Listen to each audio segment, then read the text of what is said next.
குன்றத்தூர் அருகே தனியார் மருத்துவமனையில் கையில் அறுவை சிகிச்சை செய்த சாப்ட்வேர் இன்ஜினியர் சாவு, உறவினர்கள் முற்றுகையால் பரபரப்பு. குன்றத்தூர் அருகே தனியார் மருத்துவமனையில் கையில் அறுவை சிகிச்சை செய்யப்பட்ட சாப்ட்வேர் இன்ஜினியர் சிகிச்சை பலனின்றி இறந்த சம்பவத்தில் உறவினர்கள் மருத்துவமனையை முற்றுகையிட்டதால் பரபரப்பு நிலவியது. குன்றத்தூர் அருகே சிக்கராயபுரம் பகுதியைச் சேர்ந்தவர் ராஜேஸ்வரன், 47, சாப்ட்வேர் இன்ஜினியர். இவரது மனைவி சரளா, 38, தனியார் நிறுவனத்தில் வேலை செய்து வருகிறார். இவர்களுக்கு 16 வயதில் மகளும் 13 வயதில் மகனும் உள்ளனர். இந்த நிலையில் ராஜேஸ்வரனுக்கு வலது கையில் கால்சியம் சத்து அதிகரிப்பு காரணமாக எலும்பு வளர்ச்சி இருந்ததாகவும் தொடர்ந்து வலியால் அவதிப்பட்டு வந்ததாகவும் கூறப்படுகிறது. இதையடுத்து அறுவை சிகிச்சை மூலம் கால்சியம் சத்தை நீக்க பூந்தமல்லியில் உள்ள தனியார் மருத்துவமனையில் கடந்த 22 தேதி ராஜேஸ்வரன் அனுமதிக்கப்பட்டுள்ளார். நேற்று பிற்பகலில் அவருக்கு அறுவை சிகிச்சை செய்வதற்கான ஏற்பாடு செய்யப்பட்டுள்ளது. பின்னர் மாலையில் ராஜேஸ்வரனின் மனைவி மற்றும் உறவினர்களை அழைத்து ராஜேஸ்வரனுக்கு மூச்சு திணறல் ஏற்பட்டுள்ளதாகவும் இதய கோளாறு இருந்ததா என மருத்துவமனை டாக்டர்கள் கேட்டுள்ளனர். சிறிது நேரத்தில் மாரடைப்பு ஏற்பட்டு ராஜேஸ்வரன் உயிரிழந்துவிட்டதாக தெரிவித்துள்ளனர்.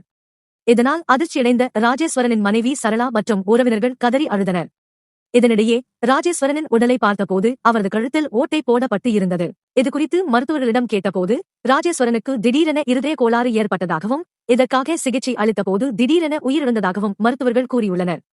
இதனால் கோபமடைந்த உறவினர்கள் மருத்துவமனையை முற்றுகையிட்டு மருத்துவர்கள் மற்றும் பணியாளர்களுடன் கடும் வாக்குவாதத்தில் ஈடுபட்டனர்.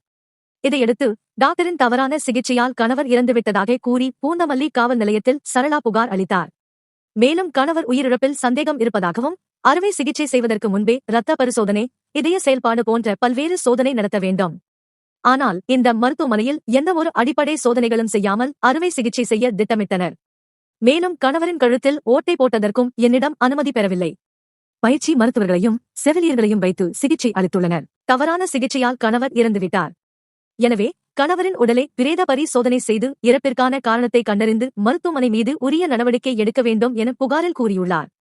இதையடுத்து சம்பவ இடத்துக்கு வந்த பூந்தமல்லி போலீசார் ராஜேஸ்வரன் உடலை மீட்டு பிரேத பரிசோதனைக்கு கீழ்ப்பாக்கம் அரசு மருத்துவமனைக்கு அனுப்பி வைத்தனர். இந்த சம்பவம் குறித்து பூந்தமல்லி போலீசார் வழக்கு பதிவு செய்து விசாரணை நடத்தி வருகின்றனர்.